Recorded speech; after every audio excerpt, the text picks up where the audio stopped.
Hi welcome back to my channel. ఈరోజు గత ప్రేమ నీరాజనం 31వ భాగాన్ని వినిద్దాం. రామ్ రాఘవ్తో కాల్ మాట్లాడి పెట్టేస్తాడు. జానకి కేసు విషయమై ఇన్వెస్టిగేషన్కి స్పెషల్ ఆఫీసర్గా ఇక్కడికి 1 మంత్కి ట్రాన్స్ఫర్ పెట్టుకున్నాడు కదా, అది శాంక్షన్ అయింది, ఇక్కడికి వచ్చేస్తున్నాడు అంటాడు రామ్ మహాతో.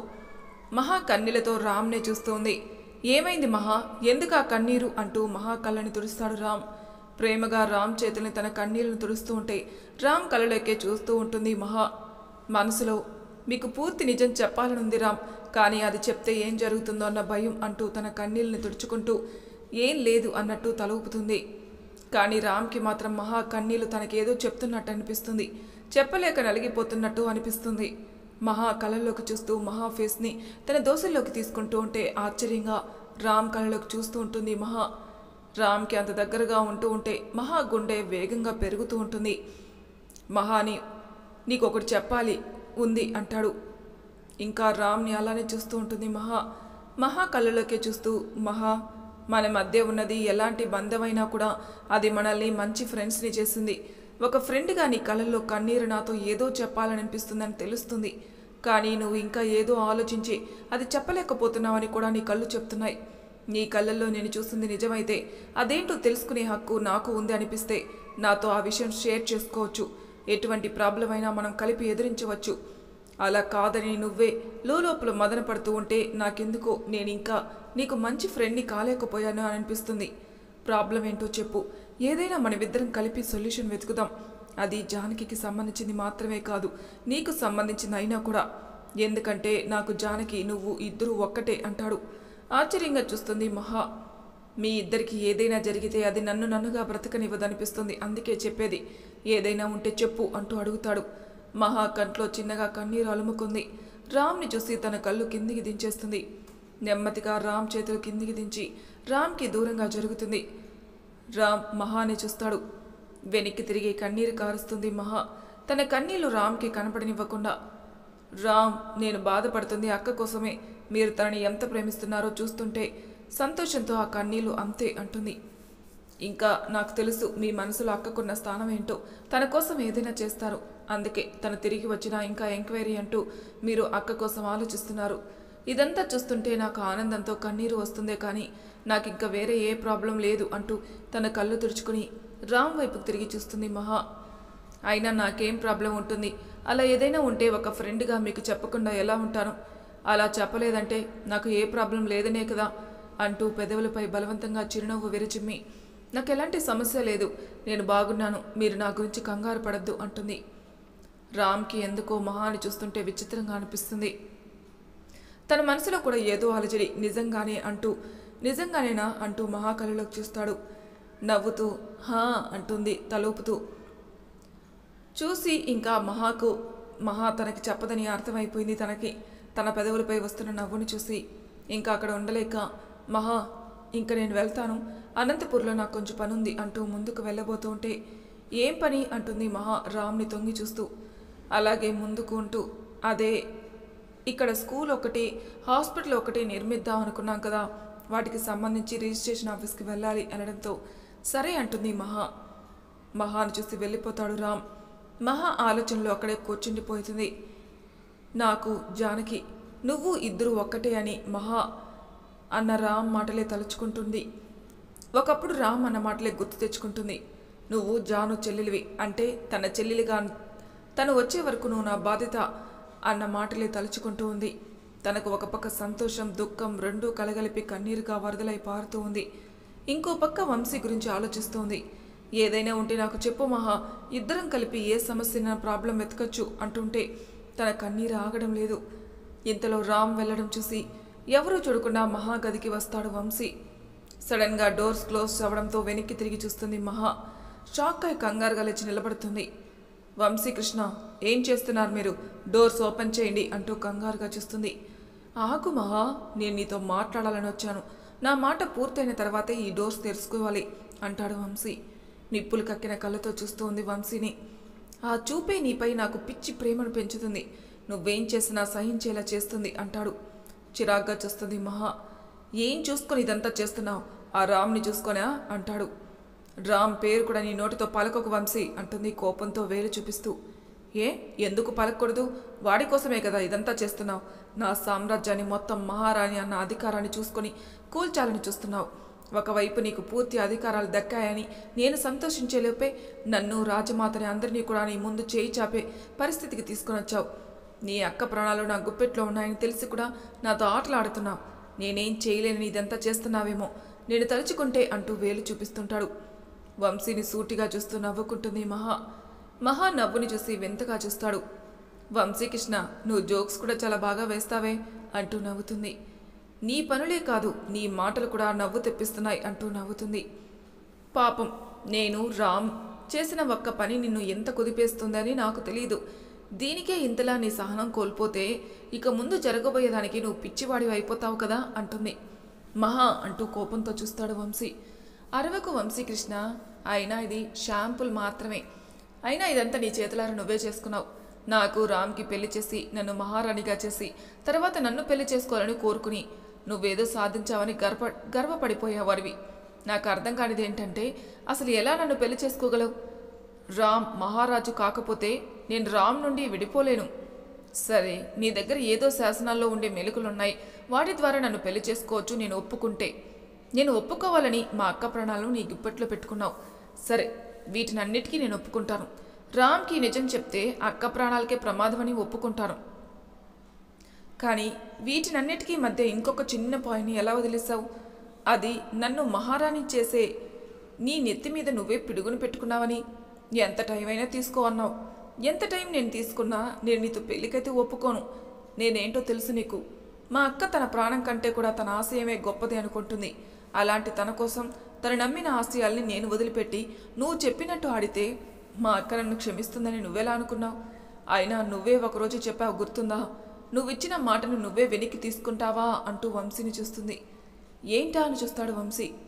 అదే ఒకరోజు నీ ప్రేమను నాకు చెప్పిన రోజు ఏమన్నావు? నా ఆశయం నీకు తెలుసు. నేను ఏవేం అయితే సాధించాలనుకున్నానో అవన్నీ మహారాణిగా నేను చెయ్యొచ్చని. అదే నేను చేస్తున్నాను. నా ఆశయం మా అక్క ఆశయం. తన ఆశయాలకి జీవం పోయడం. అందుకే నా అక్క ప్రాణం కంటే కూడా తన ప్రాణం అనుకున్న ఆశయాన్ని నిలబెట్టాలనుకుంటున్నాను. నన్ను మహారాణి చేసి నేను పూర్తి హక్కుతో ఎటువంటి అడ్డు లేకుండా ఇది చేయగలడానికి నువ్వే హెల్ప్ చేశావు. కానీ నీకు నువ్వు చాలా అన్యాయం చేసుకున్నావు. ఇదంతా నువ్వు ఆలోచించలేకపోయావు. నీ ఆయువు పట్టు నా చేతిలో బిగిస్తుందని అంటూ నవ్వుతూ ఉంటే కసితో రగిలిపోతాడు వంశీ. ఇప్పుడు నిర్ణయం నీ చేతిలో. నేను మహారాణిగా వచ్చేస్తాను, నువ్వు అనుకున్నట్టే. మరి నువ్వు నాకు ఒకప్పుడు ఇచ్చిన మాటలను నువ్వు నిలబెట్టుకోవాలి కదా. అలా నిలబెట్టుకునే అవకాశం నేను నీకు ఇస్తున్నాను. నిలబెట్టుకో అంటుంది యాటిట్యూడ్గా చూస్తూ. వంశీ కోపంతో మహాను చూసి వెనుతిరుగుతాడు. వంశీ రూమ్లో నుండి కోపంతో రావడం గమనిస్తాడు ఒక వ్యక్తి.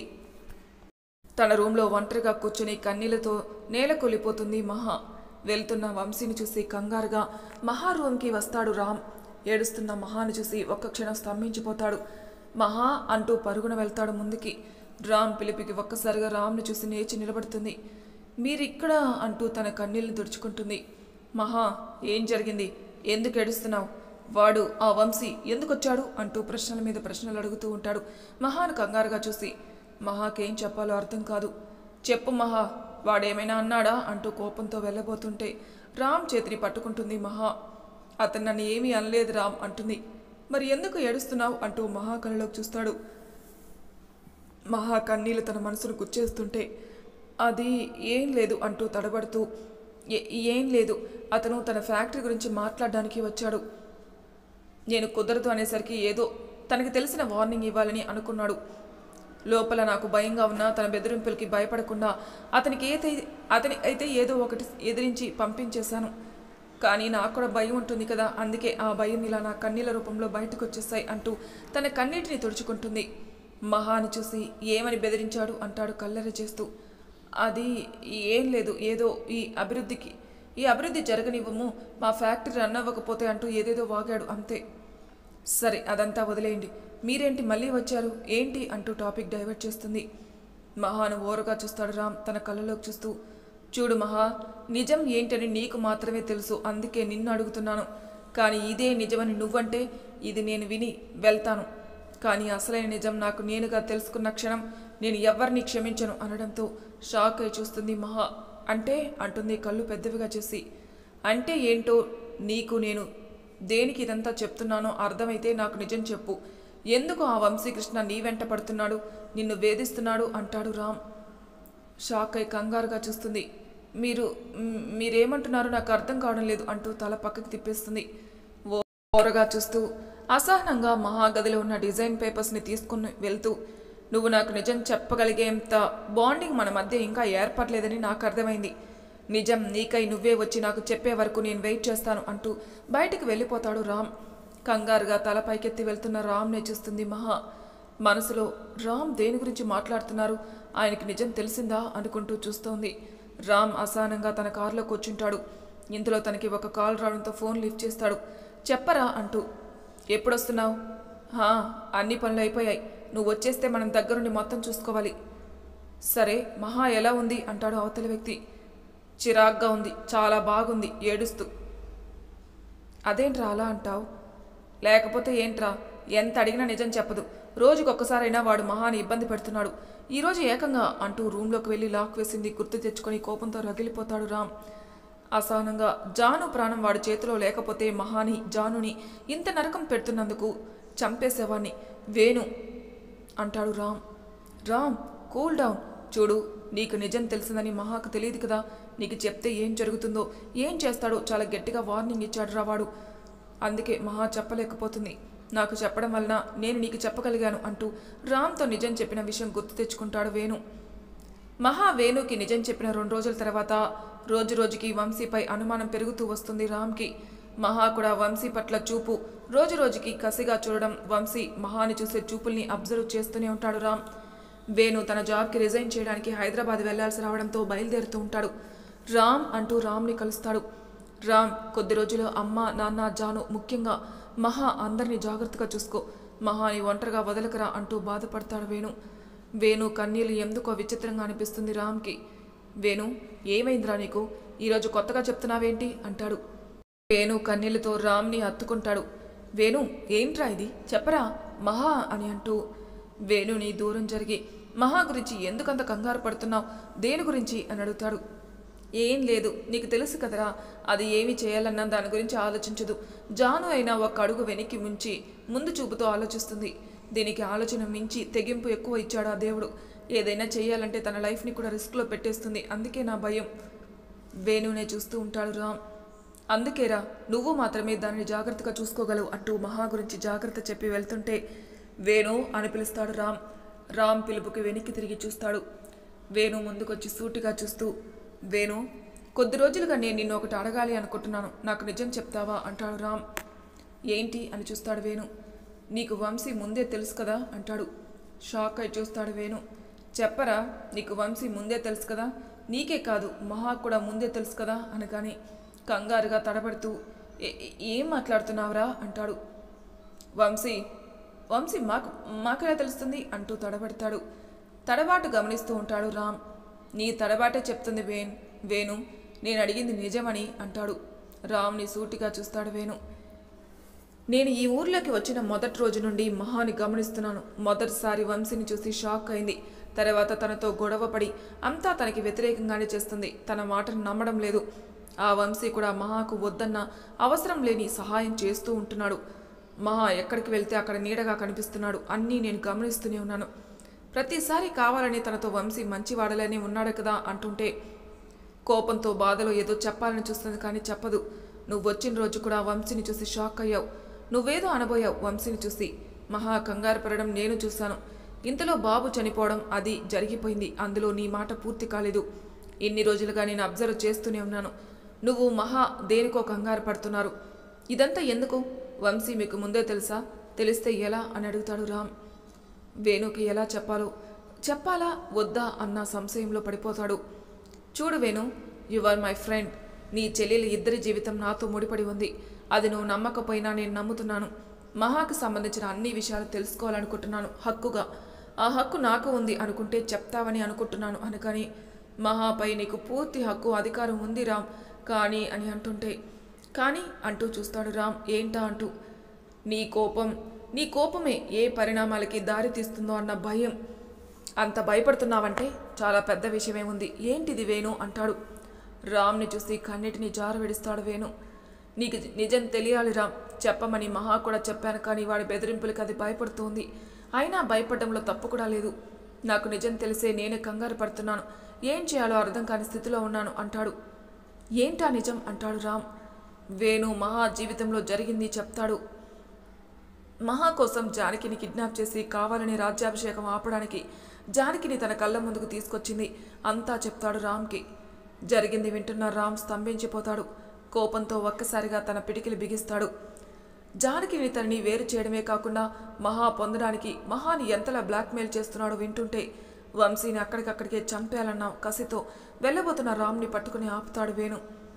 వేణు వదులు, ఎంతమంది జీవితాలను తలకిందలు చేసి మహాను పొందాలని జానకి ప్రాణాలతో ఆడుకుంటున్నవాడు బ్రతకూడదురా. అలా చేస్తే ఏం జరుగుతుందో నీకు తెలుసు రామ్ అంటూ కోపంతో చూస్తాడు వేణు. మన జాను ప్రాణాలు మనకు దక్కవురా. ఇంత చేసిన వాడు నీకు నిజం తెలిసిందన్న మరుక్షణమే ఏదైనా చేయగలడు. వాడు ఏం ఆలోచన లేకుండా ఈ పోరులో దిగలేదురా. అంతా ముందుగానే ప్రిపేర్డ్గా ఉన్నాడు. అందుకే మహా నేను కూడా నీకు నిజం చెప్పలేకపోతున్నాను. వాడు మహాని ఏమీ చేయడు. ఎందుకంటే మహానే వాడి వీక్నెస్. మహాకు మించి తన ఫ్యామిలీకి కూడా వాడు ఇంపార్టెన్స్ ఇవ్వడు. కానీ మహాకి మనమందరం ఉన్నా మనమే తన బలహీనతలా చూపించి ఇదంతా చేస్తున్నాడు. మహా కూడా అందుకే వాడు చెప్పిందే చేస్తుంది. అంటే మహావాణ్ణి అంటూ కోపంతో కల్లెర చేస్తాడు రామ్.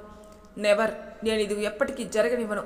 ఒప్పుకుంటాను, మహా జాను గురించి మన గురించి ఆలోచించి ఒంటరిగా తనలో తాను నరకయాతన పడుతుంది. మనల్ని బలహీనతగా చూపించి వాడు కోరుకున్నది పొందాలని అనుకుంటున్నాడు. కానీ ఎప్పటికీ మహాని పొందలేడు. అది ఈ రామ్ కంఠంలో ఊపిరి ఉండగా జరగనివ్వను. మహా ఇంకా జాను ఇద్దరినీ కాపాడుకోవాలి అంటూ అసహనంగా అక్కడే కూర్చునిపోతాడు రామ్. కొంతసేపు నిశ్శబ్దంతో ఆలోచనలో పడతాడు రామ్. వేణు, మనం మహాకి ధైర్యం కావాలిరా. మహా జాను కోసం కదా భయపడుతుంది. ఆ భయం తనలో పోగొట్టాలి. అలా పోగొట్టాలంటే ముందు మనం మహా ధైర్యం అని చూపించాలి. తనే వచ్చి మనకి నిజం చెప్పాలి. అలా చేస్తుందంటావా రామ్ అన్నాడు వేణు. ఎందుకు చేయదు, చేస్తుంది. నా కోపం వల్లనే కదా మహా భయపడుతుంది. అందుకే నాకు నిజం తెలిసిన క్షణం నా కోపం ఏ దారుణాలకి కారణమవుతుందని భయపడుతుంది. ఆ భయం మహాలో పోవాలి. నేను నా కోపాన్ని తగ్గించుకుంటాను. వీలైనంత వరకు తనే వచ్చి నాకు నిజం చెప్తుంది. అలా నేను చేస్తాను. అయినా మనం జాగ్రత్తగా ఉండాలి రామ్. నువ్వు కంగారు పడకు. ఇంకొద్ది రోజుల్లో రాఘవ్ కూడా వస్తున్నాడు. ఆ వాసుగాన్ని వీణ్ణి సాక్ష్యాలతో సహా పట్టుకుంటాడు. జానుకి ఏమీ జరగదు. మహా విషయంలో వాడి కోరిక నెరవేరదు. నేను బ్రతుకుండగా మహాని నా నుంచి దూరం చేయాలని వాడి ప్లాన్ నేను తిప్పికొడతాను అంటూ ఫ్లోలో మాట్లాడుతూ ఉన్న రామ్నే చూస్తూ ఉంటాడు వేణు. జరిగింది గుర్తు చేసుకుంటారు వేణు ఇంకా రామ్లు. నీ చెల్లి నిజంగా మొండిదిరా. ఎంత అడిగినా చెప్పడం లేదు. అందుకే నాకు నిజం తెలిసిందని తనకు అర్థమయ్యేలా చెప్పాను. ఈరోజు ఎలా అయినా చెప్తుంది. ఏరా, నువ్వే డైరెక్ట్గా నాకు నిజం తెలుసు అని చెప్పచ్చు కదరా.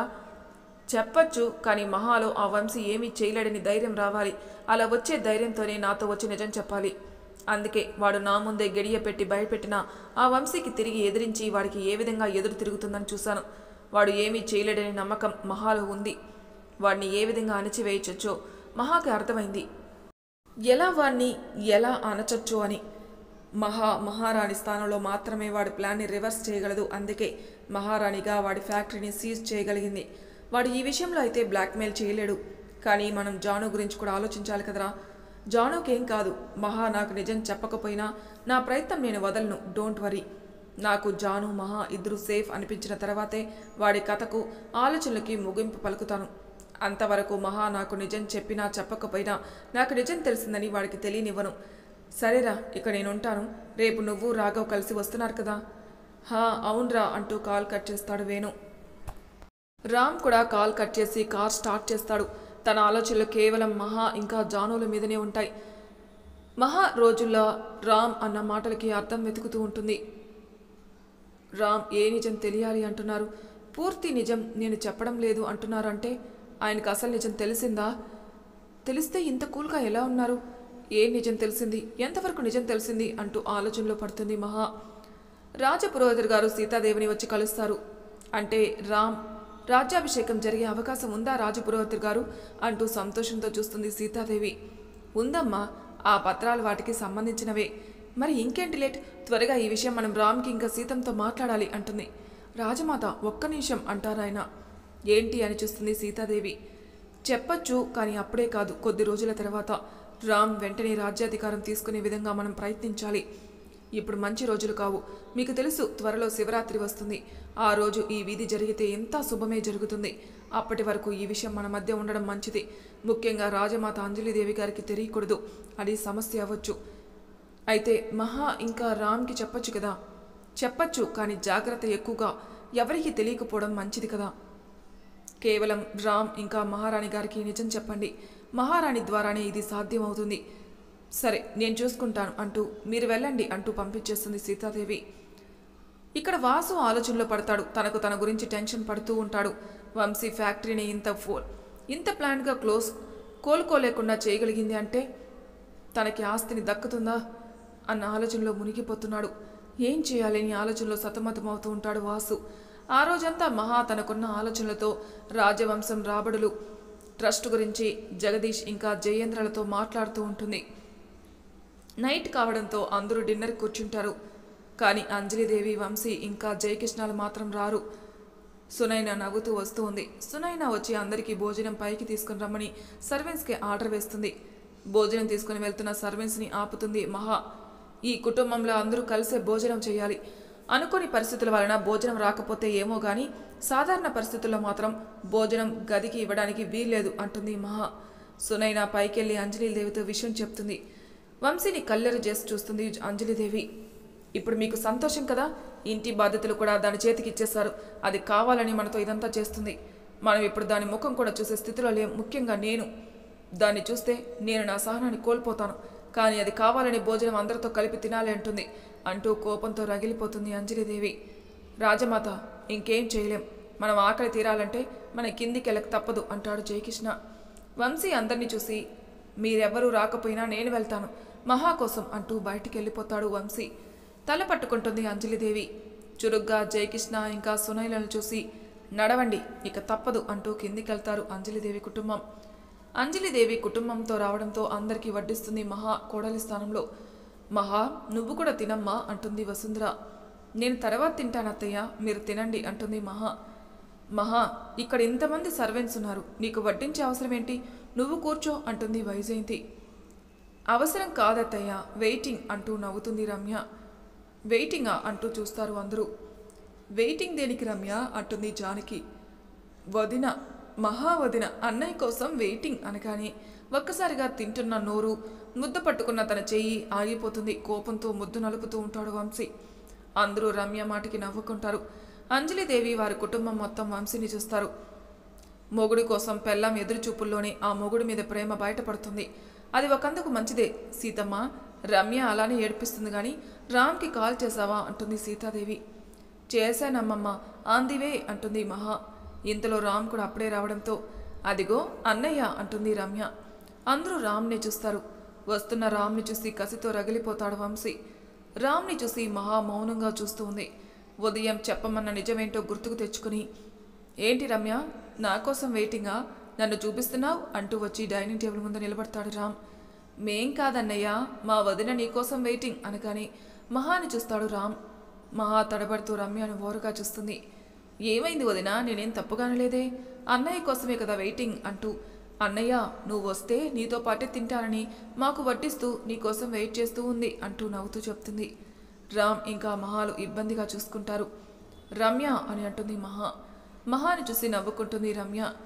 ఇప్పటికే కోపంతో పొగతో రగిలిపోతున్న వంశీకి ఈ మాటలు తన సహనాన్ని చూపిస్తున్నాయి.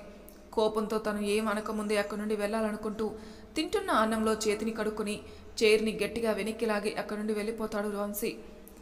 వెళ్తున్న వంశీని చూస్తూ ఉంటారు అందరూ. వంశీ ఎందుకు అలా వెళ్ళిపోయాడో అక్కడ కేవలం మహాకి, మహా తల్లిదండ్రులకి, వాసుకి ఇంకా రామ్కి మాత్రమే తెలుసు. వెళ్తున్న వంశీని చూసి నవ్వుకుంటుంది మహా. రామ్కి కూడా పెదవులపై చిన్నగా నవ్వు విరుస్తుంది. వంశీని చూసి మహా రామ్ నవ్వుని కనిపెడుతుంది. వింతగా చూస్తుంది రామ్ని. మహాని చూసి కళ్ళు అరుపుతాడు నవ్వుతూ. మహాకి రామ్ సాయిగా వింతగా ఉంటుంది. ఏంటిది అనుకుంటూ చూస్తూ ఉంది రామ్ని. అంజలిదేవి కుటుంబం నిశ్శబ్దంగా చూస్తుంది. వంశీ అంటూ లేవబోతాడు జయకృష్ణ. ఆగండి మావయ్య అంటుంది మహా కంగారుగా. రామ్ నుండి తన చూపుని తప్పిస్తూ ఒక్కసారిగా షాక్ అయి మహాని చూస్తారందరూ. జయకృష్ణకి మొదటిసారి విన్న మావయ్య అన్న పిలుపులో ఆప్యాయత కనపడుతుంది. అక్కడే అలాగే మహాని చూస్తూ ఉంటాడు మాట కరువై. తినే ప్లేట్ ముందు నుండి లేవకూడదు, అన్నపూర్ణకు అవమానం అంటుంటే మహా మాటలో ప్రేమ ఆప్యాయతకి అలానే చూస్తూ కూర్చుండిపోతాడు జయకృష్ణ. ఏయ్ ఏంటే వరుసలు పెట్టి పిలిస్తే నీ మాయలో పడిపోతాననా అంటూ కోపంతో నిలబడుతుంది అంజలిదేవి.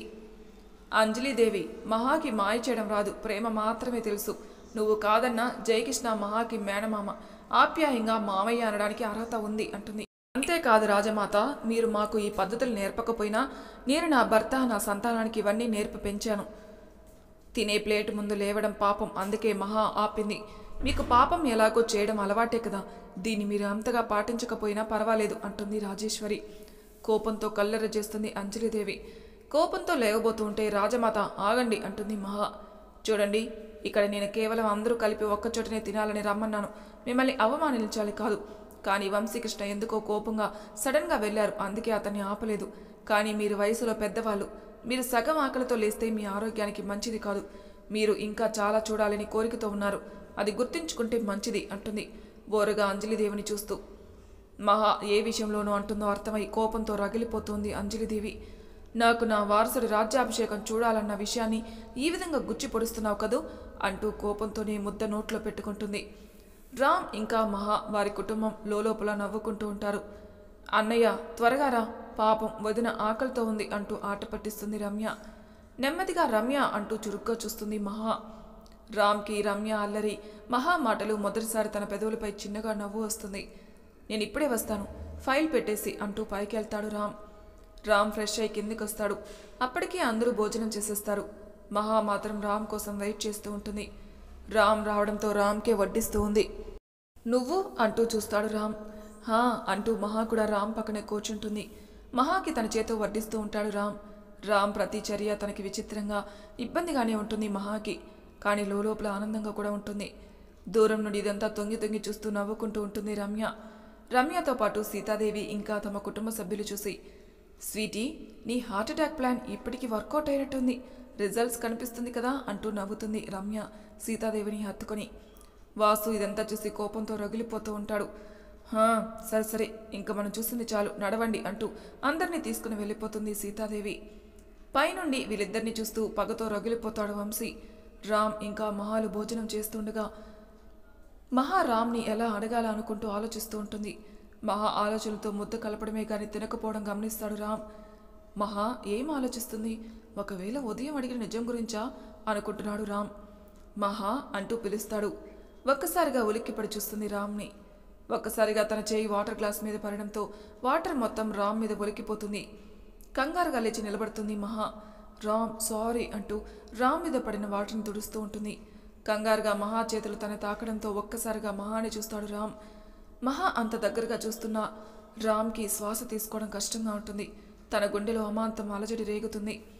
మహా కంగారుగా సారీ చెప్తూ రామ్కి చూస్తూ ఉంది. తననే చూస్తున్న రామ్ని చూసి రామ్ కళ్ళని చూస్తూ ఉంటుంది మైమరిచిపోయి. ఒకరి కళ్ళలోకొకరు చూసుకుంటూ అలానే ఉంటారు. వారికి సహాయంగా గాలి కూడా వారిని పరవశింపజేయడానికి అన్నట్లు గట్టిగా వీయడంతో మహా ముంగురులు గాలికి ఎగురుతూ రామ్ ముఖంపై పడుతుంటే మహా ముంగురులు సరిచేస్తూ ఆమె చెంపని తాకేందుకు వెళ్తూ ఉంటుంది రామ్ చేయి. రామ్నే చూస్తూ తన చేయి తన మీద పడడంతో రామ్ చేతి వైపే చూస్తుంది మహా కూడా. పైనుండి ఇదంతా చూసి పగతో కసితో కోపంతో రగిలిపోతూ ఉంటాడు వంశీ. కోపంతో చుట్టూ చూస్తాడు. తనకి ఎదురుగా ఉన్న ఫ్లవర్ వాజ్ని చూసి కోపంతో ఆ వాజ్ని కింద పడేస్తాడు. ఆ సౌండ్కి ఒక్కసారిగా ఉలిక్కిపోతాడు రామ్ ఇంకా మహాలు. అలా ట్రాన్స్ నుండి బయటకొచ్చి రామ్ని చూసి రామ్కి దూరం జరగబోతుంది ఉలిక్కిపడి. రామ్ కూడా కంగారుగా మహాని చూసి తనేం చేయబడు తలుచుకొని కళ్ళు పెద్దవిగా చేసి చూస్తాడు. మహా కంగారుగా చూస్తూ కన్నీళ్లతో తన గదికి పరుగు తీస్తుంది. మహా అంటూ పరిగెడుతున్న మహాని చూసి తన పొరపాటు తల పట్టుకున్నాడు రామ్.